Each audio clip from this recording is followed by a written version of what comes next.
ada 2 layar ya, ini screenshotnya. Jadi tangkapannya dimulai dengan seolah-olah orang bernomor tadi itu mengaku sebagai Dokter Tifa. Ya. Tapi saya bilang ini ada siasat licik ya, adu domba dari para anggota Cebogor Nusantara. Karena kemudian namanya diganti menjadi DR Tifa oleh si penerima itu, si AA tadi. Oke. Padahal dia bukan Dokter Tifa. Ya, Dan screenshot ini kemudian handphonenya difoto, dikirimkan kepada Pak Alkatiri.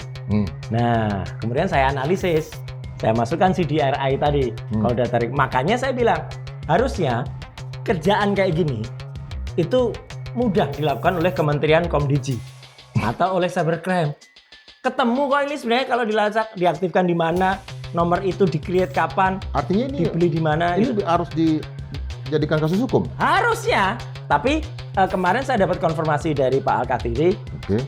Ini persoalannya terlalu kecil karena nanti kita sibuk dengan ngurusin kayak gini, sibuk dengan ngelaporin termul-termul itu, dan tidak fokus dengan urusan aslinya yaitu tentang ijazah palsu. WA palsu, siasat licik, dan ironi yang konyol. Mereka bikin nomor WA palsu atas nama Dokter Tifa, dikirim ke Andi Azwan. Isinya seolah-olah Dokter Tifa mau RJ. Screenshot diedit, disebar massal. Satu gerombolan langsung amplifikasi. Siapa gerombolannya? Cebogor Nusantara. Padahal faktanya, nomor baru diaktifkan beberapa hari lalu, dibeli lama tapi sengaja dihidupkan untuk hoax ini. Nama pengacara ditulis pakai Q, Alkatiri, padahal aslinya pakai K. Kafe yang disebut bukan tempat yang biasa. Dokter Tifa sendiri bilang, bukan saya. Ini bukan hoax biasa, ini siasat licik, adu domba, terstruktur, tapi konyolnya mereka sampai salah detail. Makanya saya kan waktu itu juga mengatakan, respon ini sekarang lagi dimainkan, gitu. Lagi digunakan untuk melakonkan atau untuk menceritakan kasus tentang pengkhianatan, kemudian kasus tentang penggunaan dia, bahkan saya sebut waktu itu dia seolah-olah tuh dijadikan kantong samsak kalau untuk tinju, jadi biar dipukulin sehingga seolah-olah larinya ke dia semua. Padahal ini ada sebuah modus besar. Tujuannya satu, untuk nutupin ini ijazah palsu ini sekali lagi. Jadi untuk nutupin ijazah palsu ini dari segala sisi udah jelas lah. Nggak usah jauh-jauh mencari mana emboss, mana watermark. Fotonya aja dilihatin udah jelas. Mantan Wakapolri aja, Pak Ugro aja udah melihat ini fotonya bukan foto yang disebut-sebut ini. Dan bahkan Rustam Effendi udah mengatakan, wah tahu ini bikinan mana, gitu kan, karena dia ketemu dengan orang yang membuatnya. Jadi kan ini kan udah lucu gitu. Artinya publik nanti nggak fokus lagi ke masalah ijazah. Iya. Sekarang sudah jelas, publik aja sudah terpecah dengan kasus ijazah palsu ini. Setidaknya ada 2 ijazah palsu. Ijazah palsu ini sama yang ditengarai ijazah palsu milik Resmon yang lagi dilaporkan di Polda Metro Jaya juga.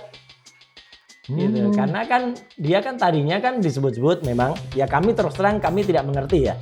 Karena kan selama ini ya kita percaya aja bahwa setelah S1 di UGM, S2 di UGM juga kan sama, saya dan Dokter Tifa juga sama, S1 S2-nya juga UGM juga, hanya kemudian saya S3-nya di UNJ, Dokter Tifa lagi mengerjakan S3 sekarang. Nah, Resmon ini kan dikenal awalnya kan S2 dan S3-nya dia ngambil juga di Yamaguchi University di Jepang. Tapi kan terakhir kan terbongkar bahwa ternyata Yamaguchi sudah didatangi oleh beberapa orang dan dilaporkan ternyata ijazahnya tidak jelas yang ada di Yamaguchi. Saya baru mengatakan tidak jelas ya, nanti biarkan Polda Metro Jaya yang kemudian mendapatkan laporan itu yang kemudian menindaklanjutinya. Itu biar Polda. Ada akun-akun yang gencar sekali pergi sampai ke Yamaguchi. Iya, sampai ke sana dan sudah pulang membuat rekaman dari sana. Ya. Udahlah, kalau saya sih ya saya hormati aja mereka. Saya memilih untuk tidak mengiyakan, tapi juga memilih tidak menolak itu. Karena itu biarkan itu hak publik. Saya tetap orang yang tidak setuju dengan kebohongan. Ya kalau memang diantara kita itu ada yang tidak benar, ya harus katakan tidak benar gitu ya. Kalau itu benar katakan benar. Gitu. Tapi kalau ternyata responnya ternyata memang tidak benar ya ya sudah itu dia, dan itu kami anggap itu ada suatu pengkhianatan di dalam diri kami. Samsak bernama Rismon. Dulu penulis, kini samsak. Dulu ia menulis 400 halaman tentang ijazah palsu. Bukunya jadi alat bukti. Ia bersaksi di bawah sumpah. Sekarang, ia dipukul dari segala arah. Bukan karena salah, tapi karena dijadikan kantung samsak. Roy Suryo menyebutnya pengkhianat, sengkuni, dua kaki, rela berkhianat, rela jadi alat. Kenapa mau? Ijazahnya sendiri palsu. S2, S3 Yamaguchi University dipertanyakan. Tekanan lebih dalam, istrinya konon terlibat pembuatan dokumen palsu. Surat kematian? Mungkin. Yang jelas, tekanan itu merentak. Ogros dan Rustam buka suara. Ogros Seno. Fotonya sudah jelas, bukan foto yang disebut. Rustam Effendi. Tahu ini bikinan mana, ia ketemu langsung pembuatnya. Fakta sudah terang, tapi publik disibukkan drama Rismon yang berbalik. Tujuan akhir, Rismon dijadikan samsak, dipukuli, ditontonkan agar publik lupa satu hal, menutup kasus ijazah palsu. Roy menegaskan, modus besar, tujuannya satu, nutupin ijazah palsu.